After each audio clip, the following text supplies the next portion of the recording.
ఒక దట్టమైన అడవిలో రకరకాల జంతువులు, పక్షులు, పాములు, కీటకాలు ఉండేవి. వాటన్నిటికీ రాజు సింహం. ఆ సింహానికి కోపం ఎక్కువ. పైగా తను రాజునన్న అహంకారం ఉండేది. దాంతో అది ఆ అడవిలోని జంతువులన్నిటినీ ఏడిపించేది. ఆకలిగా ఉన్నా లేకపోయినా భయభ్రాంతులకు గురి చేసేది. ఉండుండి గట్టిగా గర్జించేది. దాని గర్జనకు భయపడి జంతువులు పరుగులు తీసేవి. రాను రాను సింహానికి ఇదంతా ఒక ఆటగా మారింది. అవి భయపడుతుంటే సింహం ఆనందించడం మొదలుపెట్టేది. ఈ ప్రవర్తన జంతువులకు ప్రాణ సంకటంగా మారింది. ఒక చెట్టు మీద ఉండే ఉడత ప్రతిరోజు ఇదంతా చూస్తూ ఉండేది. ఒకరోజు అది సింహానికి బుద్ధి చెప్పాలని నిర్ణయించుకుంది.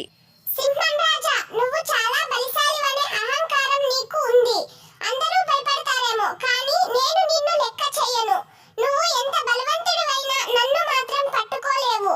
నీకు చేతనైతే నన్ను పట్టుకుని తిను, చూద్దాం అని సింహానికి సవాలు విసిరింది ఉడత.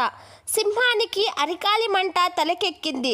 తన పిడికిడంత లేని ఒక అల్ప ప్రాణి తనని వెక్కరించడమా అనుకుంటూ సింహం పంజా విప్పి నేల మీద బలంగా చురుస్తూ, నిన్ను పట్టి నా కాలి కింద వేసి నలిపి చంపేస్తాను అంటూ ఉడత మీదకు వచ్చింది సింహం.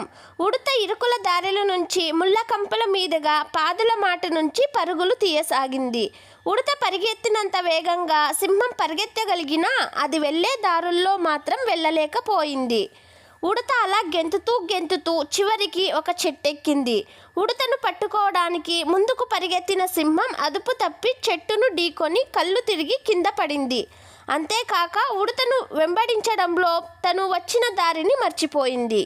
ఉడత మాత్రం గెంతుకుంటూ తన ఉండే చెట్టు దగ్గరకు వచ్చి జంతువులన్నిటినీ పిలిచింది. ఇక నుంచి సింహం బెడద లేదు అని జరిగిందంతా చెప్పింది.